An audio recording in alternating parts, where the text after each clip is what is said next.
Hello, Bennett is back, and I'm happy to see the amount of reviews we got in the previous training. So, today we'll start with communication. As we discussed earlier, we'll talk about taking baby steps. Let's take slow steps now. And initially, when we talk about communication, so we'll talk about basic thing of communication. What is communication? It's a basic means of communicating with each other. As we discussed earlier, that communication can not just be about speech, it can also be through your expressions, facial expressions, through your eyes, through your body language. Now, from communication, let's first talk about the very first thing that people struggle with. That is MTI. What is MTI? Mother tongue influence, or nowadays we call it as regional influence when we speak in English.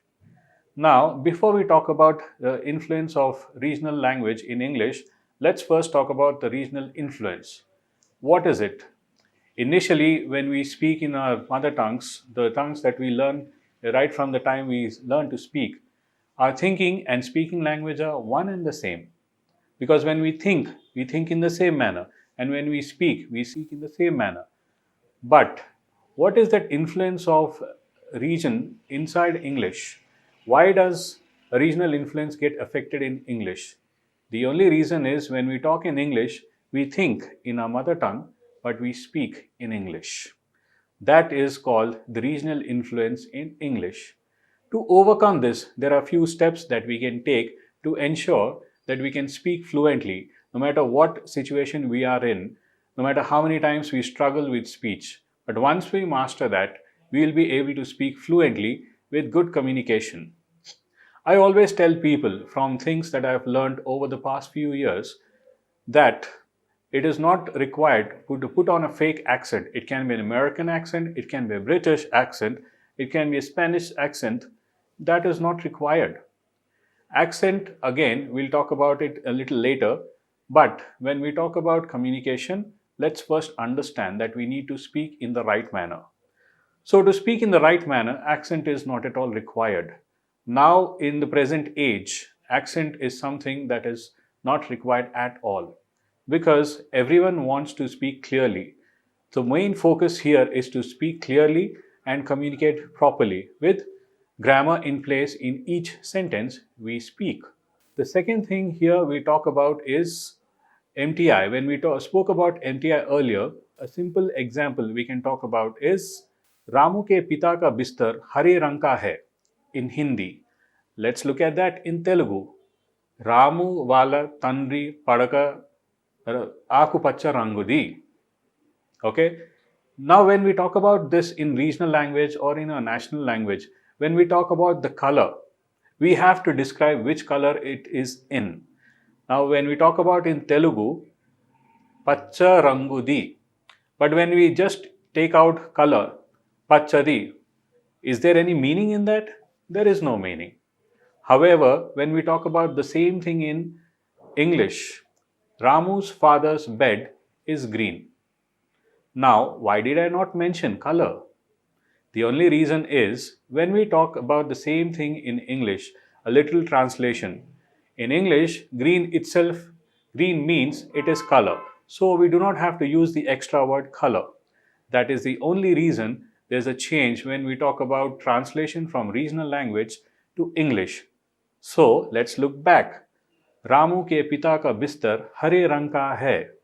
Ramu वाला तंद्री पड़का पच्ची रंगुदी. Pachi rangu, hare ranka. That is in regional and national language. But when we talk about the same thing in English, Ramu's father's bed is green. We do not have to mention Ramu's father's bed is green in color. As we discussed earlier, green itself is a color. So we do not have to mention the word color in that. Is that okay? Great. The next thing we can talk about is voice. What is voice? It consists of pitch, tone, rate of speech, and volume. What is pitch? It's not the cricket pitch that we play matches on. It's the pitch inside. Okay. When we speak, the volume, the level of pitch tone, which will go up and down, that is called as the pitch. Then we'll talk about volume. We all know what volume is. Increase of your volume. when you speak or you want to go down, all right, when you want to reduce your volume. The next thing is rate of speech. What is rate of speech? A simple definition is the speed at which we speak or the pace at which we speak. Now, rate of speech can be very fast, medium, or very slow. Let me demonstrate this. A very high rate of speech is, good morning, I am Sandeep, I am calling from so and so calling center, and this is the problem, this is the problem, this is what it is. I have a serious issue, nobody wants to bother, and this is the problem, this is the issue, and nobody wants to solve it. There's a huge problem when it comes to my credit card balance. Thank you so much. Okay, bye. Did you understand anything out of this? I don't think so. A very slow rate of speech.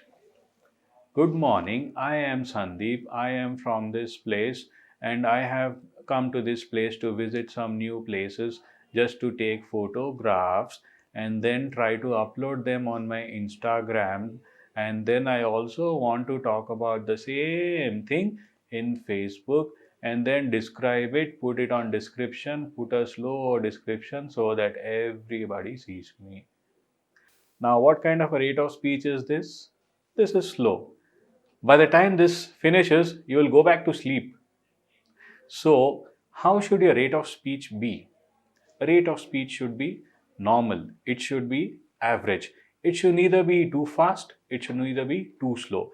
It should be normal. Please speak at a steady pace. So, what happens with rate of speech is when we speak, our thoughts keep getting gathered in our minds, and our mind has to take some time to translate this into speech. That takes a little time.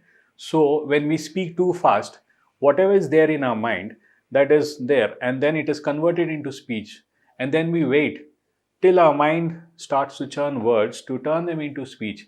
That's why there's a gap in our speech, and we wait for our mind to churn those words to think. The slow rate of speech that we discussed earlier about is extremely slow. People they understand it, but they get bored. Some will go back to sleep. So you will not have an audience if you are speaking to someone. The best part here is to ensure that we speak in a medium pace. As we are speaking right now, as I am discussing with you right now, that is the rate at which we need to speak. Okay, that is rate of speech. And tone. What is tone? Tone talks about mood. What kind of a mood set am I in? If I'm too loud, if let's say sometimes we have to speak very loudly. Yes, good morning. Hi, this is Sandeep. How are you? I have a lot of energy, but my tone is very high. And basis that tone, it talks about my mood. What kind of a mindset am I in? The mindset that I'm in is that I'm very excited, and I'm also a lot of acceleration is there in me. Immense amount of energy is there inside me. That's why my tone sounds in that manner. Another kind of a tone, let's say I am sad. So there's a lot of problem. Nobody wants to talk to me. I have an issue. Nobody wants to help me. I don't know what is happening right now. A lot of problems are there. I don't know how to solve those problems from my life. What kind of a mood am I in? I am sad, and I'm also a little depressed because of the problems that are surrounding me. So that defines my tone. If I'm angry, I don't want to talk to you. There's a lot of problems. Nobody wants to solve these problems. I don't want anyone in my life. I want people to go away. Nobody wants to speak to me, and I don't want to speak to anyone. That is an angry tone. That means there is anger inside me because of my mood. So, mood talks about our tone. But when we speak professionally, we always need to be careful about our pitch, tone, rate of speech, and volume. These will help in ensuring that we speak in the right manner and in a very professional way. So that means people will be able to sit up and take notice of the way we speak, and they will be able to communicate with us because they want to listen to us. Okay? Now let's talk about sound. What is sound? Sound is anything that we hear. When we speak, there is sound. People get to hear that. But when we talk about sounds in English, what is this? Is this something new? No, it's a very old fact, but let's keep it very simple. So, sound in when we speak in English is unique. But when we speak about sounds in English, it always talks about the different types of sounds in words that we need to identify. Now, what is this about sounds in English? Why do we have to learn this? Is it so important for us to understand sounds in English? Well, we can speak English. We have been speaking this language right from our school days or college days as well. But why do we need to learn sounds? The reason is to ensure that we speak in the right manner and pronunciate in the right manner. So, sounds in English, before we go on to understand the in depth part of it, let's first talk about sounds when we speak. First, where is it produced? So, when we talk about sounds, let's say our lungs, as we breathe, produce air. When the air travels, when we breathe in through our nose, the air goes into the lungs. From there, when we breathe out, it comes out of our mouth. But when we have to speak, let's understand the technical part of how air helps us in speaking. So the air that we breathe in and then it comes back, it travels through the and it goes all the way up till the larynx and then it will come to the mouth. Now, when the air comes into the mouth, there are organs inside the mouth like our lips, teeth, and tongue. And all these, taking the air and the vocal cords here, all of these mixed together will convert all of that into speech. So that sound when we speak is all about our communication. So whether we speak in Telugu, whether we speak in Hindi or Tamil or Marathi or any regional language or other languages across the world, all this is only because of the air, which is the base, and then it goes all the way up to the vocal cords, the larynx, and then it travels to the mouth, where along with the vocal cords, our teeth, lungs, teeth, lips, and tongue help in producing those sounds. For example, if I produce this sound, but I still need air to breathe out. If I say shh, there is air, and because of that air that is traveling up and the organs inside the mouth helping to produce that sound, you get this particular sound. If I say there's still that air, some amount of air that keeps coming back and it has to produce that sound with the help of the organs in the mouth. So that's about sounds.